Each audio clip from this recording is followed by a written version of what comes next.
Hello dear students, कैसे हैं आप? आई होप आप सब बहुत अच्छे होंगे।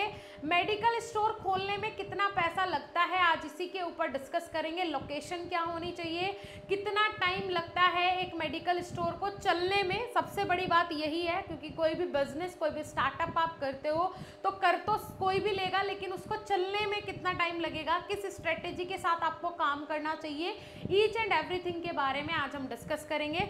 सबसे पहले स्वागत है आप सभी का हमारे इस यूट्यूब चैनल बीएसपी फार्मेसी पे। मैं साक्षी राजपूत इसी तरीके की इंफॉर्मेटिव वीडियोस आपके लिए लाती रहती हूँ। सबसे पहले मेडिकल स्टोर खोलने में आपको पैसा कितना लगेगा, सबसे पहले इसी के ऊपर बात करते हैं। तो अगर आप एक छोटी सी फार्मेसी भी खोलते हो बेटा, अगर आप एक छोटी सी फार्मेसी भी खोलते हो तो उसमें आपको लगभग 5 लाख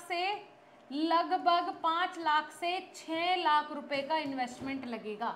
कम से कम 5 से 6 लाख रुपए आपके पास होने चाहिए, तब आप एक छोटा मेडिकल स्टोर खोल सकते हो।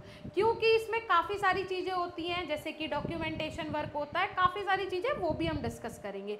ठीक है, कोई दिक्कत वाली बात इसमें है नहीं। चलिए, अब ये हो गया 5-6 लाख रुपए आपके पास होने चाहिए, तब आप एक मेडिकल स्टोर खोल सकते हो। तो पहले तो वो बच्चे यहाँ रहे जो कि मेडिकल स्टोर खोलने के लिए इतना पैसा रखते हैं, तो ही एक अच्छा खासा नॉर्मल, इसे हम अच्छा खासा नहीं बोलेंगे, नॉर्मल मेडिकल स्टोर आप खोल पाएंगे। ठीक है, चलिए लोकेशन की बात करते हैं, क्योंकि रिटेल फार्मेसी के लिए बेटा लोकेशन सबसे ज़्यादा मैटर करती है।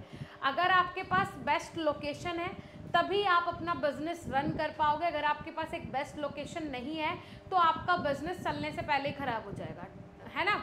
लोकेशन का मैटर करता है, तो आप देखिए लोकेशन क्या होनी चाहिए, राइट। लोकेशन क्या होनी चाहिए, ऐसी लोकेशन होनी चाहिए आसपास में कोई हॉस्पिटल हो। ठीक है, हॉस्पिटल हो, ये तो सब बता देते हैं। चलिए हॉस्पिटल की बता दी, अब बात कर लेते हैं जो मेन पॉइंट है। लोकेशन ऐसी होनी चाहिए जिसके आसपास कोई मेडिकल स्टोर हो। ठीक है, मेडिकल स्टोर हो। अब ध्यान से सुनना बेटा, अब आप बोलोगे मैम आसपास मेडिकल स्टोर हो तो हम अपना मेडिकल स्टोर खोल के वहाँ क्या करेंगे, ये तो आप गलत बता रहे हो, ये सही बात नहीं है। तो बेटा मेरी बात ध्यान से सुनो, कंपटीशन में एक होता है ना कि हमारे दिमाग में है कि वहाँ पे फलाना जगह एक मेडिकल स्टोर है। ठीक है, वो पहले से चलता हुआ मेडिकल स्टोर है, अच्छा खासा 10-15 साल से हम भी देखते हुए आ रहे हैं, बढ़िया सेल होती है उसकी, हमें पता है वो मेडिकल स्टोर है। अगर आपने अपनी दुकान स्टार्टिंग से ही चलानी है तो आपको उसके बाजू में ही खोलना पड़ेगा ले जाके मेडिकल स्टोर, तो उसके चक्कर में आपका भी चल जाएगा, क्योंकि जब कस्टमर आते हैं ना नई चीज़ की तरफ वो अट्रैक्ट होता है। लेकिन आपको अगर उसके बाजू में खोलना है, उसको कंपटीशन देना है, तो 1% उससे ऊपर ही रहना पड़ेगा, नीचे रहोगे तो नहीं चलेगा। ठीक है, लेकिन हाँ ये हो जाएगा, या तो आप ऐसा करो अपने मेडिकल स्टोर पे सस्ती दवाई दो, लगभग 20% या फिर 30% तक का डिस्काउंट दो, तो बंदा जो उसके मेडिकल स्टोर पे आ रहा है वो उसके पे ना आके आपके पास आएगा, क्योंकि आप डिस्काउंट दे रहे हो। या फिर ऐसा हो कि आपका मेडिकल स्टोर जो है उस बंदे के मेडिकल स्टोर से देखने में ज़्यादा अट्रैक्टिव हो, तब बंदा आपके पास आएगा। और बंदा अगर एक बार आपके पास आ गया तो ये मान के चलो उसने अपनी पहचान बना रखी है 20 साल से। ठीक है, उसने अपनी पहचान 20 साल से बना रखी है और आपको भी बनानी है। तो फर्स्ट इंप्रेशन ही ऐसा होना चाहिए, पेशेंट आएगा, पेशेंट को ऐसे ट्रीट करना है कि यार बस मैं सिर्फ तेरे लिए ही बैठा हूँ यहाँ, इस तरीके से पेशेंट को ट्रीट करना है। दूसरी चीज़, जो भी चीज़ वो लेने के लिए आ रहा है, जो भी मेडिसिन लेने के लिए आ रहा है, वो उसको वहाँ मिलनी चाहिए। ऐसा नहीं कि वो आपके पास आया और स्टार्टिंग में ही आके उसको वो चीज़ नहीं मिली जो कि वो दूसरे मेडिकल स्टोर पे आसानी से मिल जाती है, आपके पास वो नहीं मिल रही है, तो वो दोबारा आपके पास कभी नहीं आएगा। 4 बंदों को और बोलेगा यार वो खुली है फार्मेसी एक नई, मैं वहाँ गया था और वहाँ जाने के बाद देखा तो मिला ही नहीं यार, वो सामान बेकार है, बिल्कुल जाइयो ही मत वहाँ। तो बंदा दूसरा भी आने से पहले सोचेगा आपके पास कि यार वहाँ जाने से अच्छा है मैं वहीं चला जाता, वहाँ तो मिल ही जाना था। तो ये सारी चीज़ें पहले एनालाइज करके देख के तब आपको वो मेडिकल स्टोर खोलना है। 100% चलेगा, 100% गारंटीड है कि चलेगा। लेकिन ये सारी चीज़ें एनालाइज करने के बाद, देखने के बाद, सोचने के बाद, समझने के बाद कि हाँ भाई मुझे चलाना है तो मुझे ये चीज़ें करनी ही पड़ेंगी, तब आपका मेडिकल स्टोर 100% रन करेगा। दूसरी चीज़, अगर आप बड़े शहर में खोल रहे हो, बहुत अच्छी खासी लोकेशन पे खोल रहे हो, तो उसके लिए तो लगभग बेटा आपके पास जो इन्वेस्टमेंट होना चाहिए वो 10 लाख रुपए का होना चाहिए, तब जाके आप एक बड़ी सिटी में बड़े अच्छे खासे जगह पे आप अपना मेडिकल स्टोर खोल सकते हो। टाइम कितना लगता है इसको रन होने में, जैसे ये वाला प्रोसीजर मैंने बताया, ये जल्दी चल जाएगा, लेकिन उसके लिए आपको परफेक्शन लाना पड़ेगा अपने अंदर।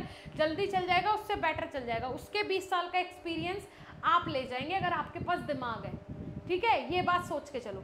दूसरी चीज़ होती है, अगर आप किसी ऐसी लोकेशन में खोल रहे हो, आप सोच रहे हो वहाँ मेडिकल स्टोर नहीं है यार, वहाँ खोलते हैं अच्छा चलेगा, तो ये होता है कि मेंटलिटी लोगों की ना थोड़ा टाइम लगता है कन्वर्ट होने में। जहाँ वो पहले से जा रहे होंगे, जाने में उन्हें वहाँ भी दिक्कत नहीं है, लेकिन आपके पास आएंगे तो आपको उन्हें अट्रैक्ट करना है, फिर सेम वही चीज़ अट्रैक्ट करना है कि वो आपके साइड आपके पास क्यों आए, क्यों, उनके पास आंसर होना चाहिए कि इसलिए मैं वहाँ जा रहा हूँ, है ना। तो ये क्यों वाला आंसर अगर आप दे रहे हो पेशेंट को, तो वो 100% आपके पास आएगा। 1-2 साल आप विश्वास जीतिए पेशेंट का, उसके बाद तो आपका बिजनेस चल ही जाएगा, कोई नहीं रोक सकता। फिर आप महंगी भी देंगे दवाइयाँ, तब भी सब आप ही से लेंगे, क्योंकि आपने उनका विश्वास जीत लिया है। ठीक है, लेकिन बिजनेस में ये होता है 3-4 साल हमें घर से बैठ के देना होता है, और उसके बाद पूरी ज़िंदगी वो बिजनेस हमें देता है, लेकिन 5 साल वो मांगता है ना, कहीं 2 साल, कहीं 3 साल, लेकिन 5 साल मिनिमम मान के चलिए कि मांगता है एक बिजनेस अच्छे से ग्रो होने में। ठीक है, जो 5 साल तक टिक जाता है वो अपनी लाइफ में कुछ बन जाता है, जो हार मान लेता है वो वहीं पे फिर डाउनफॉल की साइड चला जाता है और कहीं पे जाके जॉब कर रहा होता है। चलिए जी ठीक है, मेरे हिसाब से मैंने बिल्कुल अच्छे से और एक बोलते हैं ना कि बिल्कुल बढ़िया तरीके से जो चीज़ आप सुनना चाह रहे होंगे वही चीज़ें मैंने बताई हैं, और आप इससे रिलेट भी कर पा रहे होंगे। जो चीज़ें बिल्कुल क्लियर कट है वही मैंने आपको बताई है। तो ज़रूर बताइएगा कमेंट सेक्शन में एक बार कि आपको मेरे ये आइडियाज़ कैसे लगे, क्या आप भी ऐसा ही सोचते हैं, ज़रूर बताना, और शायद 1-2 आइडिया आपके काम भी आ जाए। चलिए ठीक है बेटा, ओके, थैंक यू।